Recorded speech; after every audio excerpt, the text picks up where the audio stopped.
Welcome to the Wine Show at Home.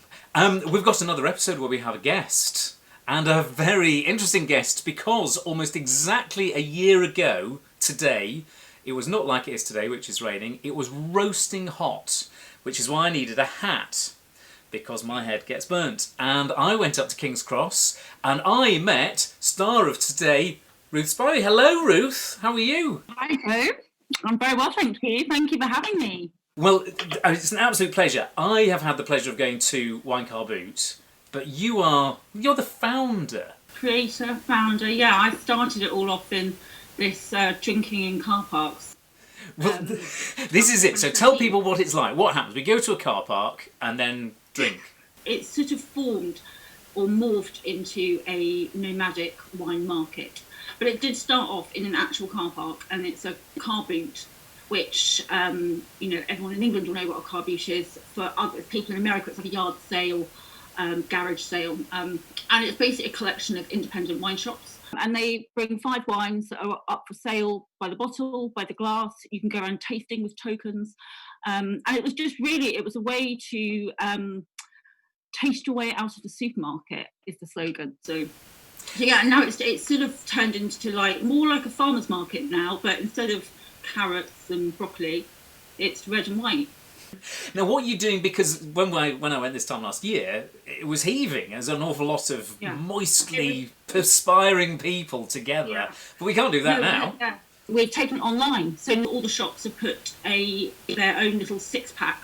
There's a couple of sort of alternatives. There's one 12 and there's one which is a big party pack, but they're mostly 6-packs of wine from some of our independent traders. We've tried to sort of replicate a market as much as we can online. Should we have a wine? Doing that since, yeah, no, absolutely. I'm going to get stuck in. Now, you'll know these much better than me.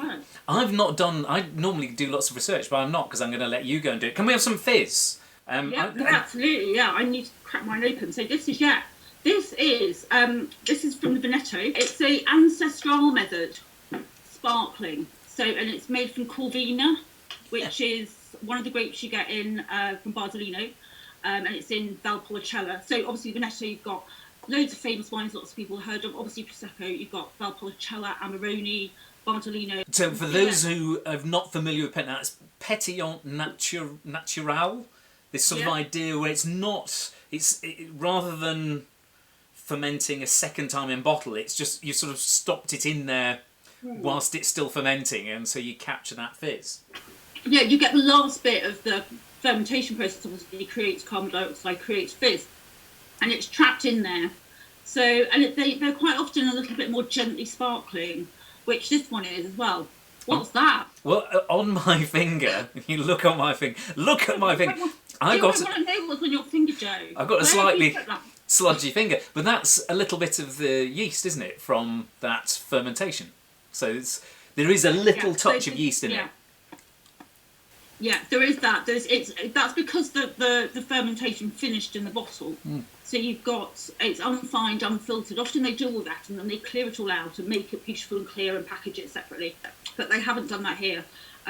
It's an organic wine, unfiltered. A relaxed, informal, affordable way to enjoy sparkling wine. It's dry. There's a lovely, but it's a red fruit character to it. I mean, it's got this slightly extraordinary colour.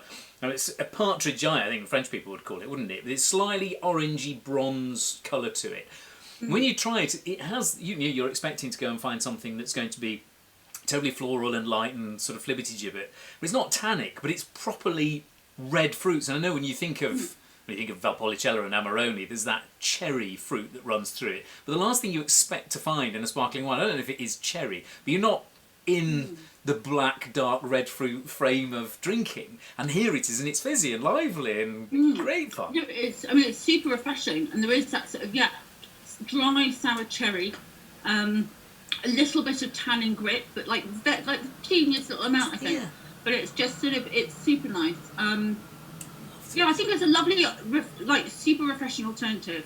And I think a lot of people, I always think, in this country, we have people put champagne and Cremant on quite a high pedestal and still have this, is it the right moment to open it? Or we only have it for special occasions? I think we've got a bit of a weird relationship with sparkling wine that, whereas this style is a lot more easygoing. It's very much just have a glass of this before every meal. It's a bit more sort of relaxed and approachable. Now, I'm going to be a bit naughty here. This is not the first sparkling beverage that you have helped to promote in the past, is it? Because you weren't always a sommelier and wine person. I did have a former career as a fashion model, doing quite a lot of TV commercials. I did 2 adverts for either 2 for Coke and 1 for Diet Coke, or 2 for Diet Coke and 1 for Coke. I did one where we had the Diet Coke guy, where we had to where you have to look at him across, like he's in an opposite apartment, stripping off and washing his jeans or whatever they're doing. And unfortunately, the man wasn't there. You had to very much use your imagination. Well, I'm sure you managed to. Right, I'm going to move on. We're going to have another wine whilst we ask more questions. So now this next one, Adi Badenhorst's. Now I'll get this wrong. Papegaai. So Papegaai is parrot in Afrikaans. So this is South African from Swartland. And this is from the Swig box online, and they've got a load of amazing South African producers. So it's Semillon and Palomino, which Palomino is the great variety which we only really know because it goes into sherry. Well, it's sort of famously tasteless because you kind of do other stuff to Palomino. But this is a long way away from being tasteless straight away. On its own, it can be quite pretty bland. It takes on other flavours like the floor for sherry and so on, but it's great as a mixing grape. Absolutely tons of acidity, and then you've got Semillon, which is a more aromatic grape, isn't it? And known from value, and so it's just super refreshing, super bright. I think fantastic with food, but great as just a sort of just drinking in front of the telly wine. Wow, I could definitely drink a lot of that in front of the telly. What cases have been going particularly well in the kind of online marketplace? Have people gone for a style of wine or a country or a particular? Quite a lot that have done, quite summery boxes. So I know there's one Bin to from Cornwall. They've got a really great box that's all quite light and summery, and that one's done well at a really cool shop in Cornwall. And that's been nice as well because we've gone online. We can have some shops that aren't in London because obviously they wouldn't normally be able to come to the market. I think both of these, like the St John box, which we've got the red next to them, theirs has been popular. Obviously St John are super popular. And there's this box called, all the boxes have got a name as well, and there's this one called Going Out. So he does bag and box and bagnums, pouches, cans, so anything that's not in a bottle. I'm not going to totally credit you with the arrival of the Bagnum in the UK, but you are not unconnected with the growth in popularity of Bagnums. Which, it's 2 bottles, for those who haven't seen it, but it's in a kind of plastic bag. It's like a handbag, really, isn't it? You've got like a handle at the top. Yeah, it's fantastic. They were... I don't know who actually invented the physical sort of bag, but the term Bagnum and how we all call them Bagnums is from my friends Andrew and Emma, who have a brand called Le Grappin. They put a red, white and a rosé in a Bagnum, and they in this pouch, and they call it a Magnum in a bag, which is just genius. I had the sweatiest hug last year was at the Bagnum stand, and it was not from Emily. So, and I was very, very sweatily hugged. Boulevard Napoleon, 100% Sanso from the Languedoc, and this is St John's restaurant, which many people will know. It's real nose to tail eating. We've got Fergus and Trevor, legends of the London restaurant trade. They actually own this side, don't they? Yeah, so they've got their restaurant and they import wine. A lot of the wine they import from France is on their list. But they've also got their own winery, which is called Boulevard Napoleon. It's in the Languedoc, kind of on the Languedoc-Roussillon border, not too far from Carcassonne. We're not using our regular glasses, are we? People might have noticed. Go on, tell us about these, because this is what you get because you can't use glasses when you're out in a car park, so what do you have instead? No. So that was the thing one of the challenges when I came up with what I thought was a good idea to do wine carbonate. I thought, can't have glass outside, no glasses. So, and we solved this with this glass which is called Vino. They're like a stemless glass. You can stick in the dishwasher. So they are plastic, but not sort of single-use plastic. So, and we've used them from day one, and they've been really good. So, and you get a really great in lots of tests. You get a really good aroma experience still, because some plastic can affect the flavour of the wine. Yeah. Well, in this case, I am getting that floral character, sort of floral thing from Sanso, which can be beautifully aromatic as a red grape goes. It's not terribly well known. It's never considered as one of the classic varieties, but there is a real... Sanso is enjoying a bit of a moment in the sun at the moment, isn't it?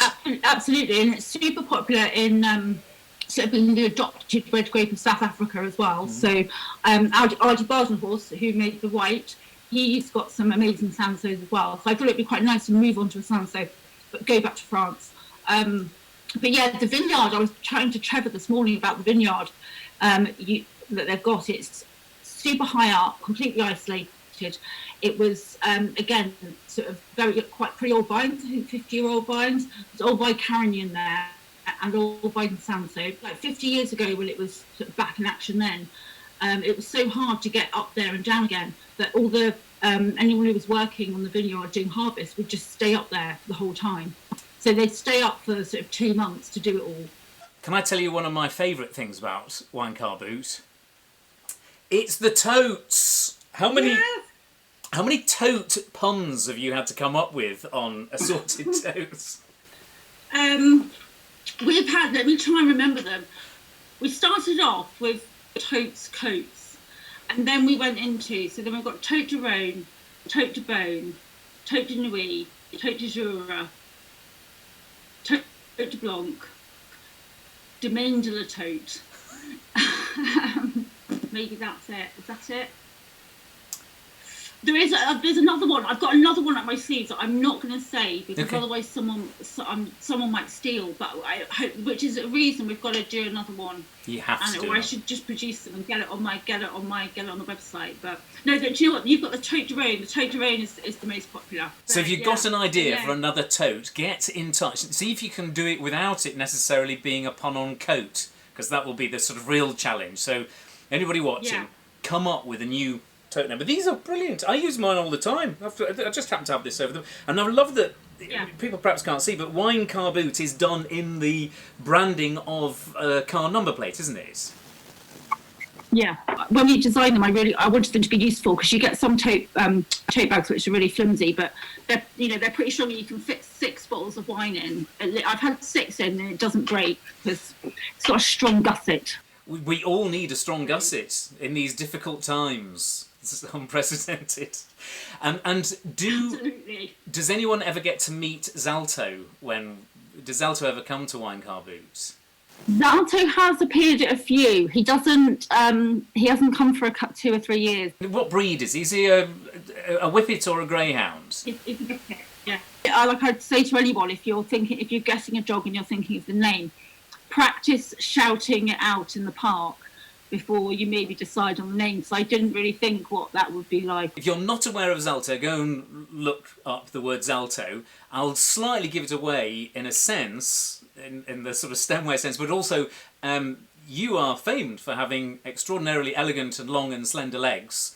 And indeed Whippets are famed for having very elegant and long and slender legs. So it sort of all fits together, really. Yeah. There's a theme to it. I had a wine blog back in 2010 that was called Good Legs, Long Length. I used a lot of my ideas that they, like in hindsight. It's fabulous. If I had one, it would be called Short and Dumpy and Slightly Womanly Thighs. I mean, that would be my kind of blog. So I think you should enjoy it. So people should go online today. What's the website called? So it's our regular website, winecarboot.com.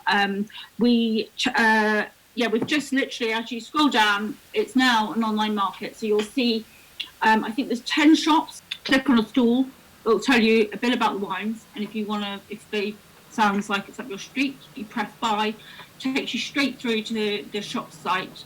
They keep all the money for the case of wine. And then it will arrive. Some of them, if you're in London, some will deliver the same day, but it's probably the next day delivery usually. And you get lots of interesting wine. And we've got I try and do lots of tasting notes on posts and the newsletters, and we're just getting going with some online tastings with on Instagram and things like this. So. I can tell everybody I have the Swig case, got the full case just sitting over here. I'm going to be peppering my Instagram and Twitter with wine tasting notes from the Swig case as I gradually work my way through it over the next few days. I can't wait. Ruth, it's been too long. We haven't seen each other for months. It's been just like this. Oh, I know. It's not quite. Yeah, it's a little bit cooler, but it's not quite as fun doing it over the computer. But it's lovely to see your face and share some wine in some way. Super. And hopefully, well, we're coming out of lockdown, so we should get a big lunch in the diary. We will. Right, can we cheers by clinking lenses? Got to clink a lens. We should do that with some fish, shouldn't we? Yeah, a bit of fish. I've got a Passione. bit of fish at the bottom. And cheers. Tink, tink, dink. We'll see you very soon. Thank you.